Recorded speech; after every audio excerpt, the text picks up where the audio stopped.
भाजप नेते तथा सिंधुदुर्ग जिल्ह्याचे पालकमंत्री नितेश राणे यांना जिल्हा सत्र न्यायालयानं मोठा दिलासा दिलाय। 2019 मध्ये काँग्रेसचे आमदार असताना मुंबई गोवा राष्ट्रीय महामार्गावर खड्डे पडल्याच्या रागातून नितेश राणे यांनी राष्ट्रीय महामार्ग प्राधिकरणाचे उपअभियंता प्रकाश शेडेकर यांच्यावर भर रस्त्यात चिखल ओतला होता। याच प्रकरणातून राणे यांच्यासह 40 समर्थकांना न्यायालयानं निर्दोष मुक्त केले। पण याच प्रकरणामध्ये 504 कलमांतर्गत सार्वजनिक ठिकाणी शांततेचा भंग केल्याप्रकरणी मंत्री राणे यांना 1 महिन्याचा कारावास तसंच 1 लाख रुपयांचा दंड ठोठावण्यात आलाय। या शिक्षेला स्थगिती मिळावी याकरता उच्च न्यायालयात अर्ज केला जाईल अशी माहिती त्यांचे वकील संग्राम देसाई यांनी दिली आहे। मुंबई गोवा राष्ट्रीय महामार्गाचं काम 2011 सालापासून सुरू आहे।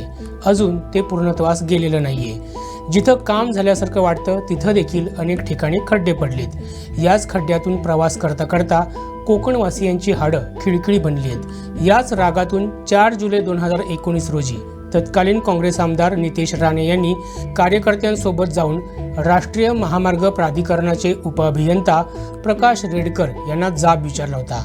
संपूर्ण कणकवली शहर तुंबवायचा अधिकार तुम्हाला कोणी दिलाय असा सवाल विचारत नितेश राणे यांनी प्रकाश शेडेकर यांना गड नदी पूल ते जानवली पुलापर्यंत पायी चालत नेऊन चिखल आणि खड्ड्यांची वस्तुस्थिती दाखवली होती।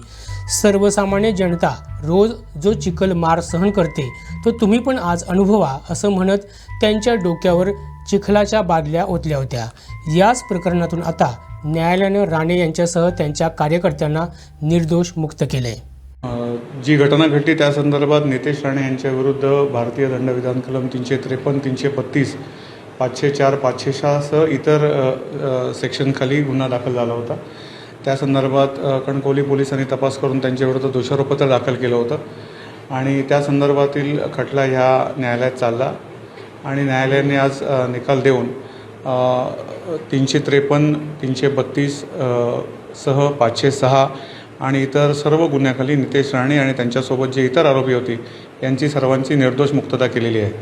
परंतु हे करत असताना न्यायालयाने भारतीय दंडविधान कलम 504 अन्वये नितेश राणे यांना 1 महिन्याची शिक्षा आणि 1 लाख रुपये दंड असा दंड ठोठावलेला आहे। 504 म्हणजे एखाद्या पब्लिक प्लेसमध्ये इन्सल्ट करून उद्युक्त करणे, लॉ अँड ऑर्डर सिच्युएशन निर्माण करणे अशा सेक्शनखाली त्यांना शिक्षा झालेली आहे आणि ती 1 महिन्याची शिक्षा आहे। परंतु न्यायालयामध्ये आम्ही लगेचच अर्ज केला आणि न्यायालयाने त्याला स्थगिती दिलेली आहे आणि त्याच्याविरुद्ध पुढील योग्य ती कायदेशीर कारवाई आम्ही लवकरच करू। गोवा आणि महाराष्ट्रातील अशाच महत्त्वपूर्ण घडामोडी जाणून घेण्यासाठी आमच्या प्रुडंट मराठी यूट्यूब चॅनलला सबस्क्राईब करा।